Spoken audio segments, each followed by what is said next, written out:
You're listening to the We Are Libertarians podcast network. Find all of our shows at wearelibertarians.com.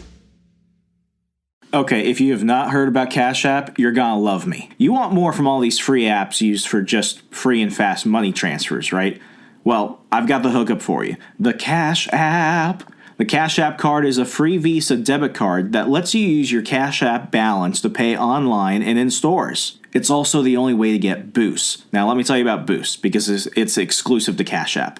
Boosts are reusable instant discounts that work at places you actually go to, everywhere from Starbucks to Walmart to even the PlayStation Network store. You can do so much more than buy and save money with this. You can even purchase shares of stock in companies you love by investing as little as $1. Banking is also made easy. With CashApp, you can directly deposit paychecks, tax returns, and more to your CashApp balance using the unique account and routing numbers. And if you don't think things can get any cooler, it does by allowing you to buy and sell Bitcoin, the money of the future. Selling and receiving money on CashApp is as easy as entering a phone number, using another user's name, or simply scanning a QR code. Hit the special link in the show notes and get $5 just for signing up. That is, use that link in the show notes and get $5 just for signing up. So go on. Go ahead and hit that link in the show notes and get set up with CashApp today. Whether you're looking for a comedic retelling of the history of the modern libertarian movement or a dark comedy about the seedy world of American politics, my books, Stay Away from the Libertarians, as well as How to Succeed in Politics and Other Forms of Devil Worship, have been entertaining thousands of readers throughout the world since 2018.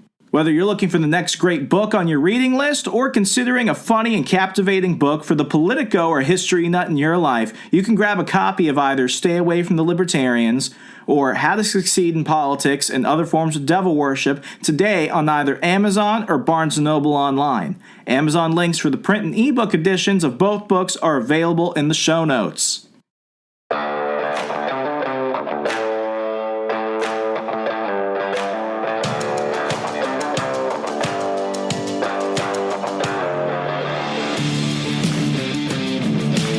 Prepare yourself. You're on the run with Remso W. Martinez.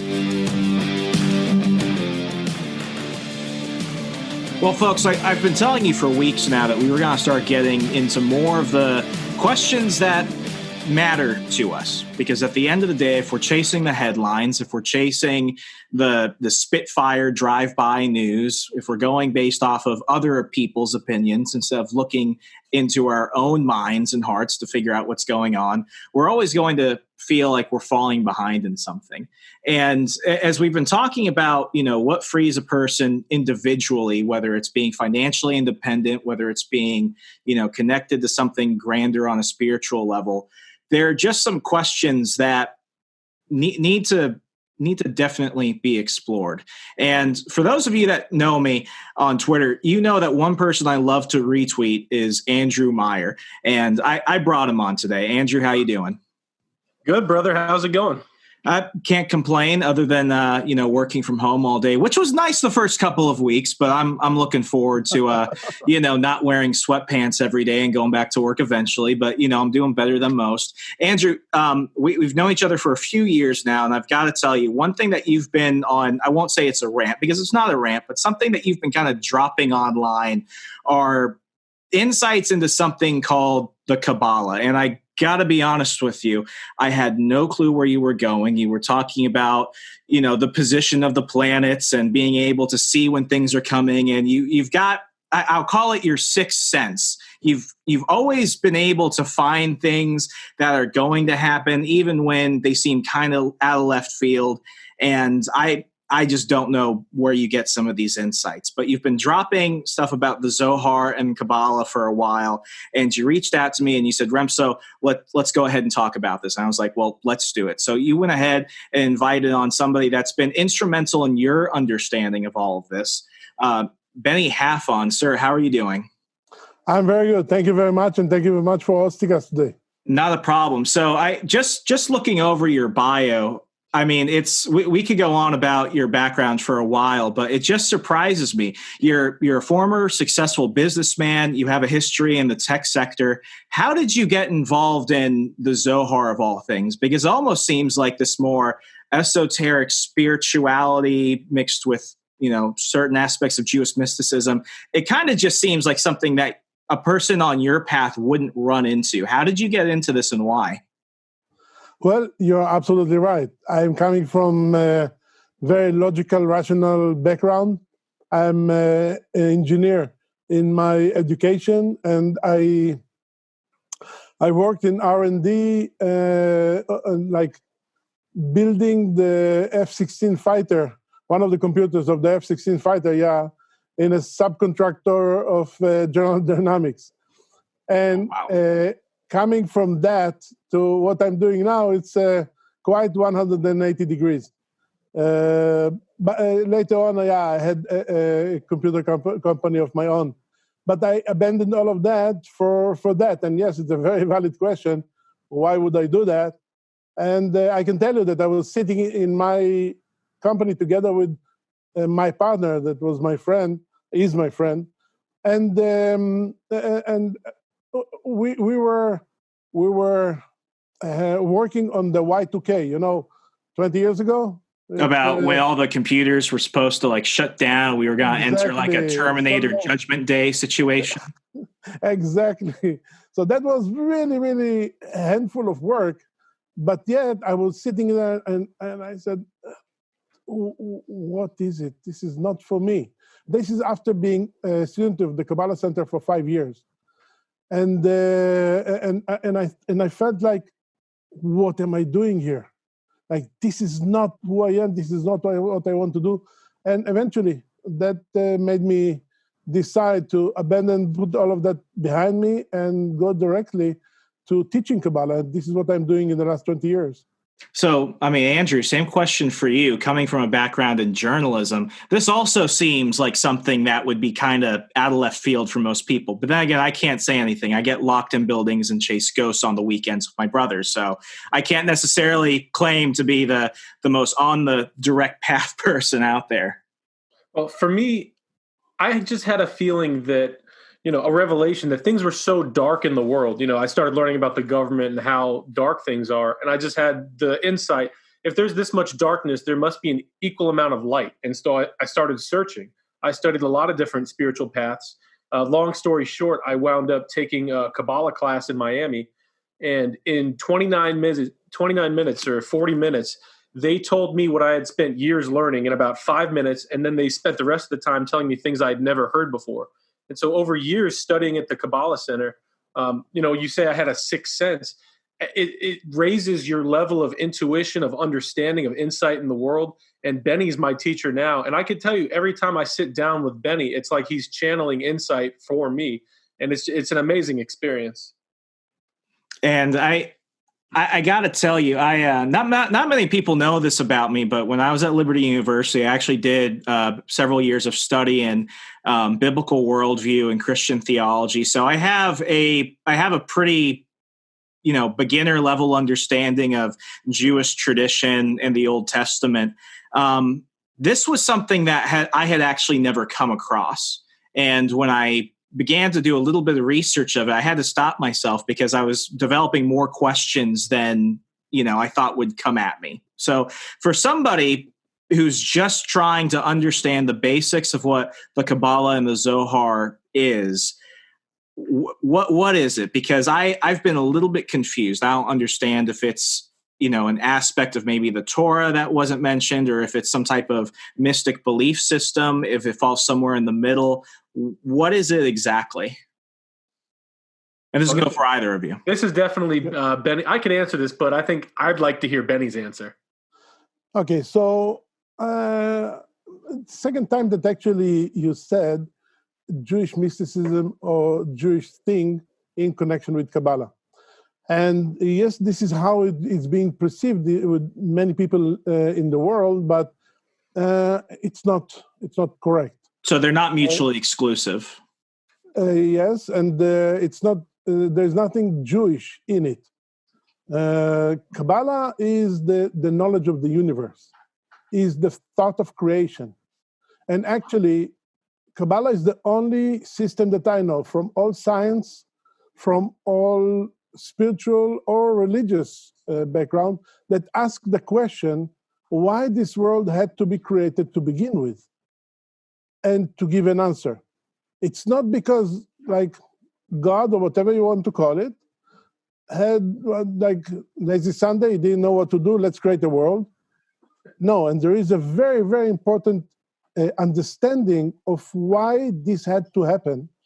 And understanding the why, like so many other whys that Kabbalah is asking and giving an answer, is important for our daily life every day. It's like, it's really the essence of everything. Now, the Zohar is, in a way, a later on document. It's a document that was written, it's a book that was written 2,000 years ago. And it is, yes, the deepest understanding of the Torah, the Old Testament, the scroll itself. But again, it's not about any Jewish thing. It's about the Old Testament is a user manual how to live life without chaos. However, it represents endless energy.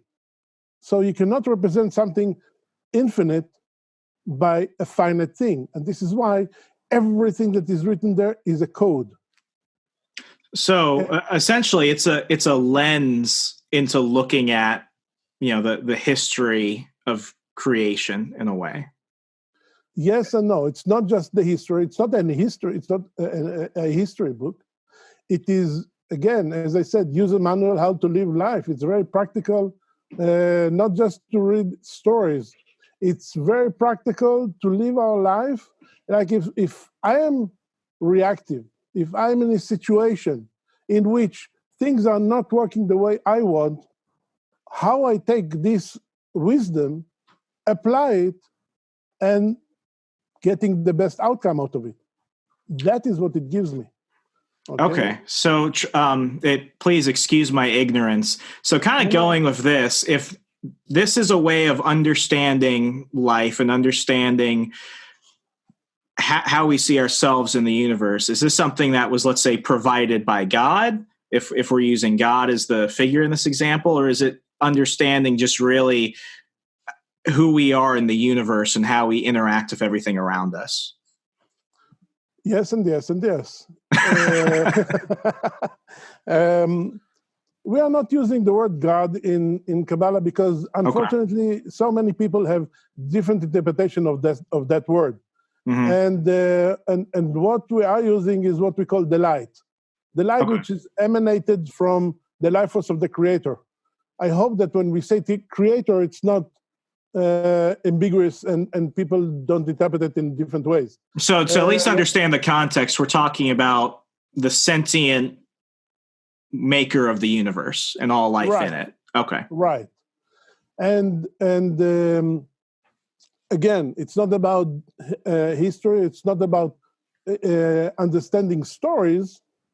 It's about how this world is built, why things are as they are.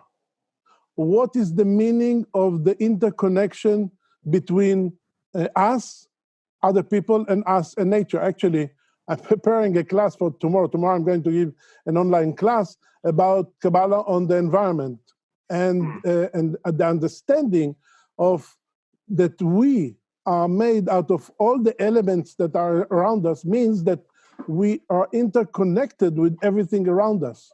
We are influencing everything and being influenced by everything. We are influencing every other person. Every action that we take, every word that we say, every thought that we have influences all the people in the world because we are all one. This is one unit. And therefore, it's not about Judaism, Islam, Buddhism, Christianity, or anything else. It's not about separation. On the contrary, it's about merging, unity. It's about oneness. So kind of taking a step to the side on this, Andrew, when you started studying the Zohar at the Kabbalah Centre, when did you begin to see, the things that you were learning, the things that you were discovering through this, and it began to really kind of interact with your day-to-day life? Because from what you've told everybody online, there's kind of like the before you learned about this, Andrew, and then there's the after you learned about this, Andrew. It's right away. It's instantaneous. You take the first class. I mean, they talk about it. It's like the Kabbalah 1 Glow or the Kabbalah 1 Honeymoon. People that take the beginner class for Kabbalah, and it's like 10 weeks of an hour a week. People take that class and they're in this glow because they're suddenly seeing, it's like they become Neo in the Matrix and they can see the bullets coming at them and how to stop it. You know what I mean? You're able to stop the reactive behavior that you've been programmed with your entire life and sidestep any incoming flack and change your movie. And that's in the first class. That's not even continuing study, getting to the Zohar, things like that. That's just understanding general principles from a Kabbalistic point of view. It's right away the transformation. I have to say that something I really realized after graduating from Liberty University and trying to understand, faith and religion and my place in the universe after college, as I was trying to become a functioning professional adult. I believe that, and this is something we see a lot of in Western society, whether you're talking about the secularization of culture around Christianity or even secular Judaism. It's like we believe, people of faith, we believe in pretty remarkable things, but over time, it's almost like we get cataracts of the soul to a certain degree. We begin to stop looking at things from a position of outside of this material world. Would you agree with that? I think a lot of people have become totally just involved in the material world to the extent that when you talk about spirituality or intuition, I saw a very big account I follow on Twitter just today, and people that are science-based, and I'm doing air quotes because their science isn't even real science, but science-based, they make fun of intuition as if it's a fairy tale. Intuition is not a fairy tale. Things beyond this realm are not a fairy tale. And when you look into quantum physics will tell you that there's 10 dimensions to reality. The Zohar tells you that there's 10 dimensions to reality, and it tells you the names of those dimensions, and it was written 2,000 years ago. And you can watch videos of the quantum physicists like Michio Kaku talking about how they're astounded the Zohar could know such things 2,000 years ago. So just right there, you mentioned something that when I was reading it online, it completely kind of baffled me, because I realized I was beginning to enter something that I really had no expectation of where it was going. So I began to get a little bit, more sidetracked on this, because it's like, okay, obviously I got to go back and understand a bit more about this before I start really diving into it. Benny, what would you say are some of the generic misconceptions about the Kabbalah and the Zohar? Because we already mentioned that it's not necessarily tied to Judaism. It's not mysticism of sort. What are some of the biggest misconceptions surrounding this? That maybe it's a religion. That is a very big misconception. It's not. You cannot convert to Kabbalah even if you try very hard. Mm-hmm. You can study it. You can be a student, and it doesn't matter what is your background. You are going to benefit from it. Actually, any student, like a Christian that would study Kabbalah would be a better Christian. A Muslim that would study Kabbalah would be a better Muslim. And Jewish person that would study Kabbalah would be a better Jew. The thing is that I want to continue what Andrew and throw another thing here about physics. 1,500 years before Copernicus, the Zohar says that the world is round and it has 7 oceans and 6 continents on which there are people that look different because of the weather in that place. And in one side it's light, which means day. One side is darkness, which means night. And the entire thing is going around. And that is 1,500 years before Copernicus that was on the stake for that. 1,500 years before modern science, the Zohar is talking about cholesterol and good cholesterol and bad cholesterol. The Zohar is talking about so many different things that are mind-blowing that only now scientists are talking about. The Zohar is talking about black holes, again, 2,000 years ago. It was hidden for 1,000 years because people weren't ready for that. They wouldn't be able to accept it. But everything is there. You know, we are talking about technology, because we call it technology because it's very accurate. You do 1, 2, 3, and you get the same result always. It's like typing the code. When you type the code, the same code that you type is going to give you the same result. So it's the biggest misunderstanding is to think that it is something ancient, that is very cute, very weird, or very inspiring, but not necessarily something practical. And what I'm saying is that it's super practical. So in terms of the Zohar itself, who wrote it? Was it one person? Was it a group of people? Were they, I mean, what something like this to come from man itself, I mean, we have to believe that it was inspired by something divine to a certain degree. 100%. Yes, you're absolutely right. It cannot come from sitting in the ground and to see that the world is round. When everybody, when the entire world was absolutely sure that the world is flat, riding on 4 elephants that's sitting on a turtle. You can Google it. It depends if it is turtle and elephants, if it is the Romans or the Greeks. But this is when this is what everybody believed in. And this is why when it came to Copernicus and he said that the earth is revolving around the sun, they just killed him. So the idea behind the Zohar came to a super righteous person that actually today is his day of elevation, that is very powerful, energetic day. And his name is Rabbi Shimon Bar Yochai, and he was the one that actually inspired it. Actually ran away from the Romans that were chasing him and his son, pursuing him, and he lived in a cave for 13 years. When he came out from the cave, he gathered 8 more students that were the most ready for all this revelation. And they together, in a way, wrote the Zohar. Actually, you can see that in the Zohar, Rabbi Shimon Bar Yochai, even though he was the one that inspired everybody, he didn't want to speak. He wanted them to awaken and say what they have. So the Zohar is a gathering of many, many sages. No one is better than the other. There is no preference. And there is one guy that actually was writing it. His name was Rabbi Abba, and he lived many, many years to be able to write all of that. Imagine, was writing on parchment. So that is where the Zohar was written. But then it was hidden. And actually, the one that actually brought it from Israel, from the ruin of the temple there in Jerusalem to Europe, were the Templar. The Knight Templars are the one that actually brought it to Europe. And they became the biggest and most strongest sect in Christianity, to the point that because they were reading the Zohar, actually the first language that the Zohar was translated to was Latin. And this is their work. They translated the Zohar to Latin. Actually, even Isaac Newton. So Isaac Newton had a copy of the Zohar, and this is, of course, many, many years, right, later off.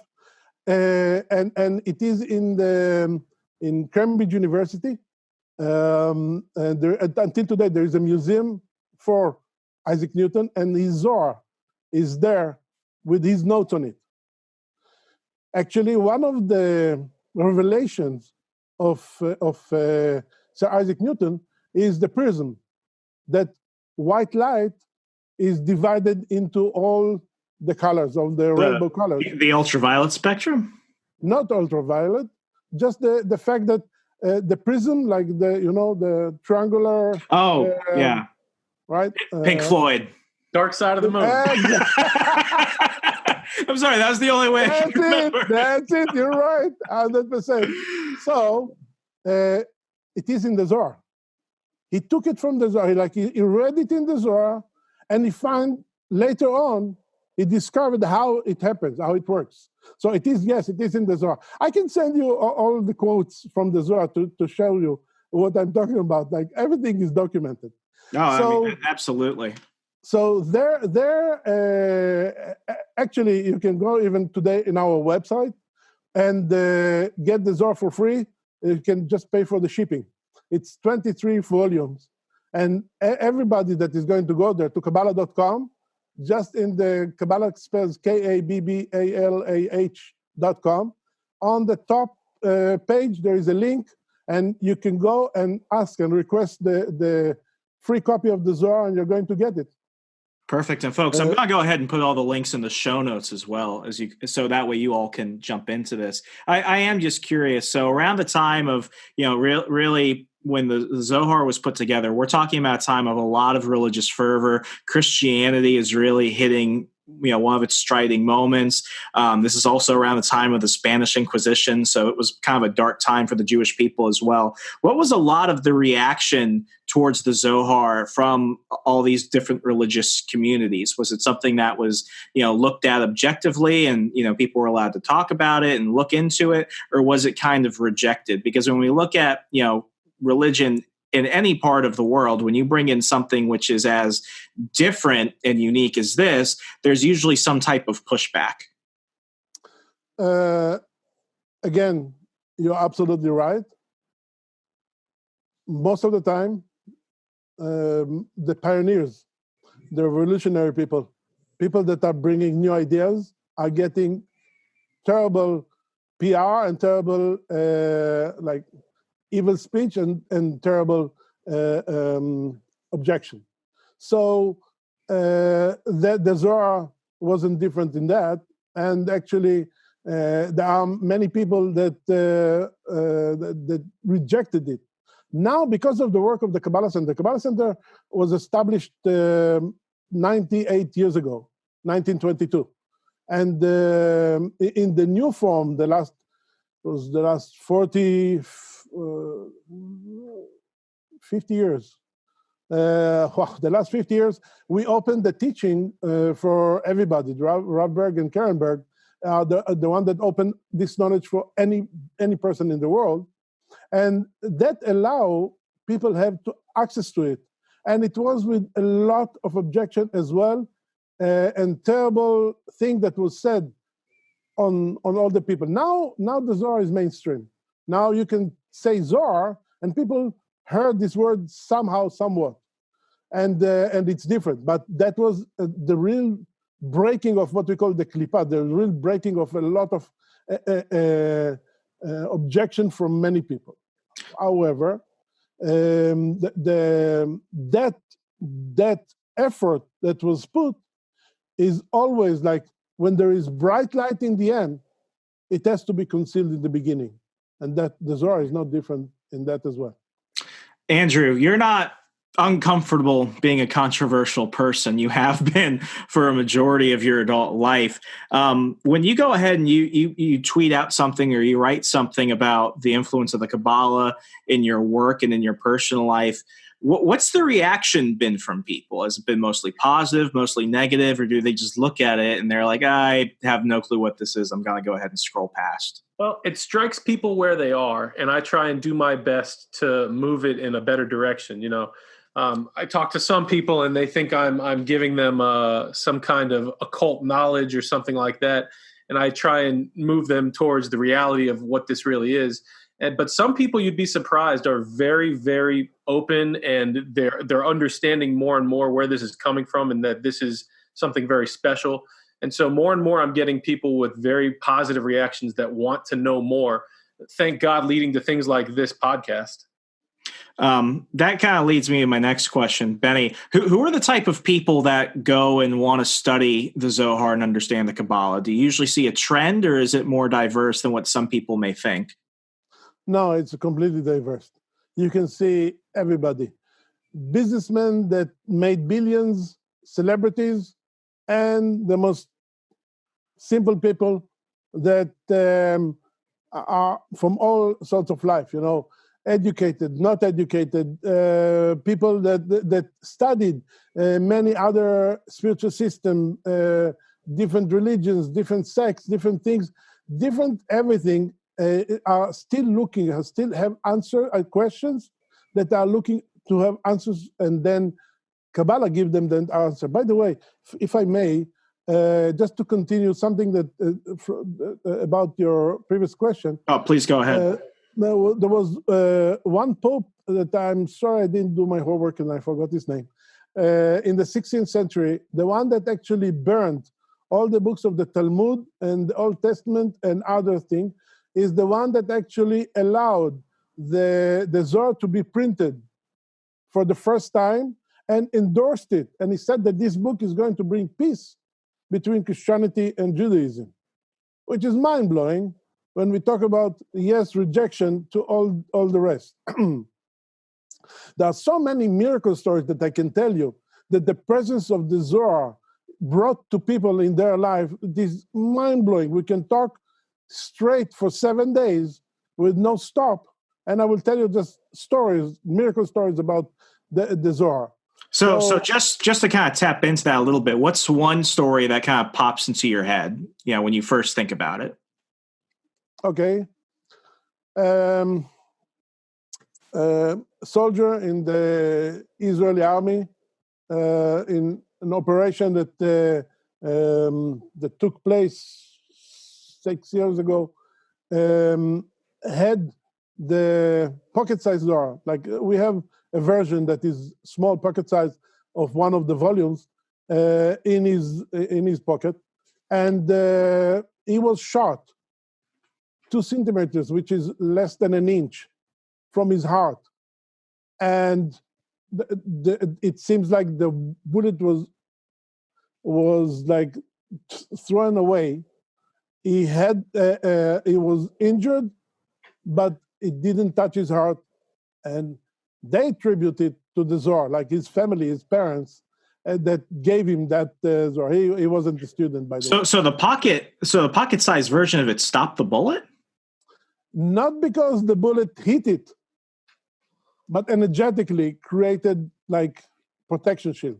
I know everything that I'm saying is, oh wow, this is like super esoteric, but it's not. Let me tell you my favorite version of this story. My wife was giving out Zohars in Haiti before the earthquake in, I believe, 2010 or 2011. And, after the massive earthquake, she heard back from one of the places that she had given a Zohar to, and his shop was in a little shopping center. All of the other stores were collapsed, but his store that had the Zohar in it was unscathed. And I've heard versions of that exact story multiple times. Yes. In Venezuela, like, not just there, even here in California, we had houses that burned in all the fires that were here in previous summers, and houses that had the Zohar in them, the fire wasn't touching. In Venezuela, it was a bit different. The house was burned down, but the room where the Zohar was intact. The ceiling was burned, but the Zohar was there. I have pictures of that. And the TV and other like furniture, wood furniture, it was untouched. Now, even more. Let me take it like completely next level. Go to, there are many different places. You can go to weatherunderground.com or wunderground.com, and they have statistics about Florida that there was no hurricane that hit Florida for now 14 years. 14 years in a row, and every year Florida had a hurricane. They had storms that became tropical storm that drops a lot of water, but it's not a hurricane, and so devastating. Now, why is that? Because in 2005, our volunteers decided to stop the hurricanes. I know, again, sounds incredible, but they did it. And they donated many volumes of Zohar through the big tongue, the peninsula of South Florida, and put it in hospitals, police stations, firefighter stations, churches, private people, like in a distance that created protection shield. We actually did the same here in the fault line. Here is California. In the fault line of California, to protect California from a devastating earthquake that is going to take apart the California land, as geologists are promising us or are afraid of. Who or what do you attribute these miracles to? Is it to the, let's use the term, is it to the creator? Because people are more, I'm going to use air quotes for this, because more people are more in tune or awake to what's going on around them, or is it something else? Because everything has to come from somewhere. Right. Well, yes. The life force of the creator is actually the one that's running the show in this world every second, every legal second. There's the life force of the creator in everything and in everyone. Actually, even science, the superstring theory is talking about that the building blocks of this universe are strings of energy, not even really physical matter, which is actually, you can say light, you can say energy. Mm-hmm. So this energy can be awakened in different ways. When there are people that are in dispute, fighting, when there are people that are creating separation between them, that light cannot be revealed because there is no affiliation. When there is affiliation, that light, that positive light, can be revealed, and it can bring all the blessings that you can think of. So the Zohar has the power. It's like a beacon of light. You're getting into a dark room. You want to chase away the darkness, just turn on a candle. Darkness goes. It just kind of reminded me, and please correct me if I'm wrong. I studied some Zoroastrian history, and there's not a direct link between Jewish thought and Christianity between the Zoroastrians that were coming out of Persia at the time. But when you go ahead and look into what they were thinking of, they use the terms the light and the darkness quite often, of there being a positive creator of life, and then there being like a dark destroyer of creation. Does it have any ties to Zoroastrianism? Well, no, but I can tell you one thing, another thing that might be surprising to people. People often think that there are like two forces in the world, light and darkness, or good and bad. But we know that light force of the creator is endless. Mm-hmm. Now, you cannot push endless thing aside a little bit and shove in something else that is not endless, or shoving something else that is separated from it, right? So all the dark load, for this matter, is part of the system. There is no fight between the life force of the creator and the devil, or there is no devil. There is no Satan in the sense of what people think. It's, I want to really emphasize what you just said there, because we could split this up into, an argument of two different worldviews. Coming from a Christian biblical worldview, everything you said lines up perfectly. Only God can take, and only God can destroy. Even though there is a darkness to the world, it's only because, it's part of humanity through original sin. The devil, Satan, Lucifer, he cannot destroy anything. He cannot cause anything which wasn't already there. And then you go ahead and you look at science, for example. Matter cannot be, what is there cannot be destroyed. It always just takes a different form. So whether you're coming at it from a spiritual, religious side, or from a secular, more scientific side, that makes perfect sense. Yes. And okay, I will take it even a step further. There is a great book that is published by the Center, written by Rav Berg, that is called Nano. It's the nanotechnology of Kabbalah. And in that book, the Rav is raising the question, how come the atoms or the building blocks of who we are, of our body, are immortals in the time that we are mortal? What is wrong there? Why? Because if you break down everything, eventually, if a person leaves the world and his body is being deteriorated and being decomposed, what stays are the atoms, right? Atoms are not, you cannot break, or if you break the electron from the nucleus, you have atomic bomb, right? It's not. If you break the nucleus, you have atomic bomb. So this is not happening. What happens is those atoms are now going to build something else. What is really the glue that puts everything together is the life force of the Creator. Now, the Creator, by what Kabbalah teaches, is only a being of sharing and love. That's it. The Creator is not destroying anything. Who is destroying? Is us with our consciousness, and is when we are not affiliated with the life force of the Creator, when we are choosing our desire to receive for oneself alone, as we call it, instead of using our power to desire to receive for the sake of sharing. When we want to be God-like, or like the life force of the Creator. It's just what you said right there. That really.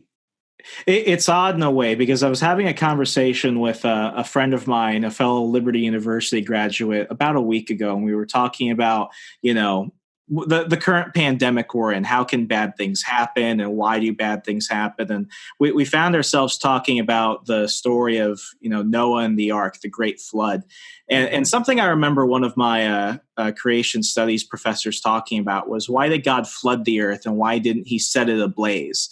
Because when we look at just what is fire, it's the breaking up of something. Fire is a destructive form. Right. But, when we look at what God was doing in that sense, He was not flooding the world in order to destroy anything. When we look at water, water brings life. Water brings purification. God was using water as not just a physical thing to go ahead and flood the earth of everything that was, supposed to end, so that way something good can come out of it afterwards. He wasn't destroying it. He was purifying it in a way. And that's how we have the world after Noah, if you go with the story of Noah and the flood. And that I think I'm starting to get it now. I think I'm starting to see what you've been discussing up until this point. It's just funny when we look at things like that. Right. Actually, I'll give you another hint of one of the things that Rav Berg is saying, that water is the most misunderstood and misappreciated, not appreciated substance in the world. Because if you'll go just to the very beginning, to the Old Testament, verse number 2, like in the beginning, there was the heaven and earth, and there was the void, and the Spirit of God is hovering above the water. It doesn't say, let there be water. It doesn't say water was created. It was just there. Now we are not talking, this is before there was physical world. We're talking about light. So it's not water as we know it, but it's the energy intelligence that is within the water of what we know today. So the water in this world, and the water is also immortal. We are using the same exact water that are being recycled in the last 5 billion years, 15 billion years, for this matter, or 5, because this is the age of our solar system. But I'm a young Earth creationist, so it's cool. So water always was there. What is extension of the life force of the Creator?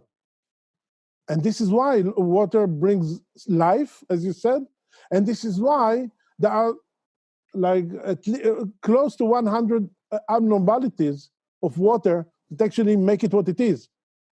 Just imagine that water would freeze under 4 degrees centigrade, and not only the upper layer, all the fish would die.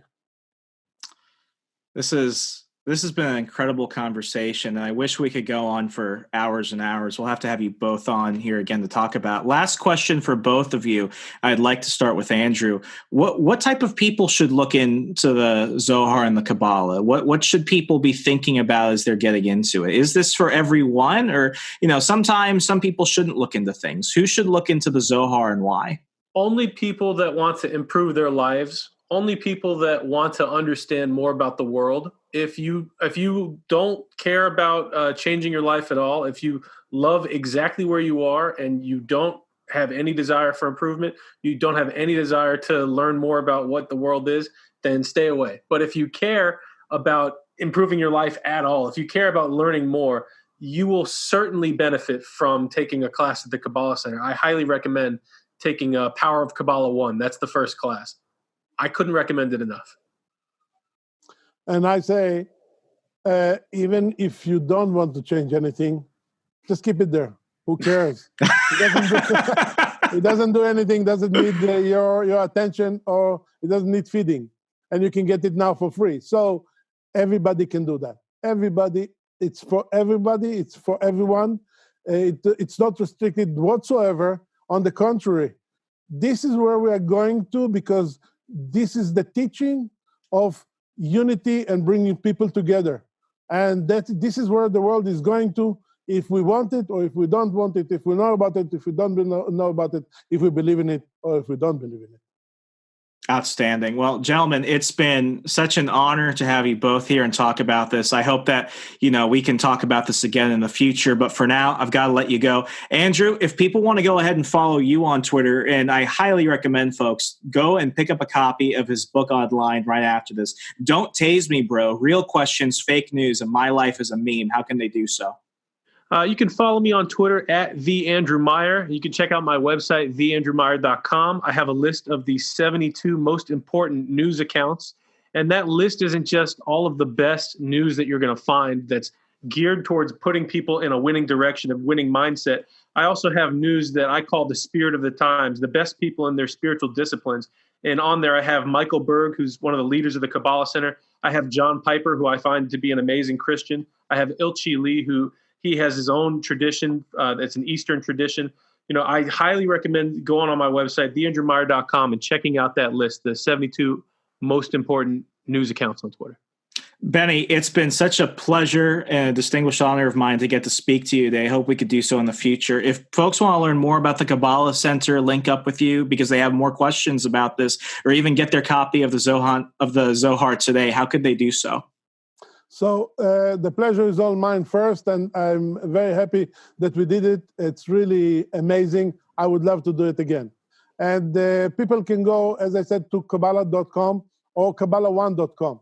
Kabbalah spells KABBALAH.com, or Kabbalah One, which is a whole website that brings the entire important first course, basic course that Andrew was talking about, out there online, that is in a very, very cool, hip, and simple way. That simple but deep, very, very deep. So Kabbalah.com, Kabbalah1.com, and when you go to Kabbalah.com, you can get the Zohar right by clicking on the top of the page in the next few days, today and the next few days coming. People can write to me. My email address is Benny, BENNY, my last name, HALFON, @Kabbalah.com. And I will be more than honored and privileged to get any questions and answer them. Perfect. Thank you very much. The pleasure is all mine. Well, folks, I'm going to have all of the links from everything that Andrew and Benny went ahead and dropped on the show notes today. Go ahead and check it out, and let's keep these conversations going. Anything that expands your insights into who you are, your place in this world, and finding that sense of direction is always going to be beneficial. As always, I'm Remso W. Martinez. Go ahead and follow me on Parler at Remso, Remso, and everywhere else, Instagram, Twitter, you know how the internet works, at Hey Remso. As always, this is On the Run with Remso W. Martinez. Good night.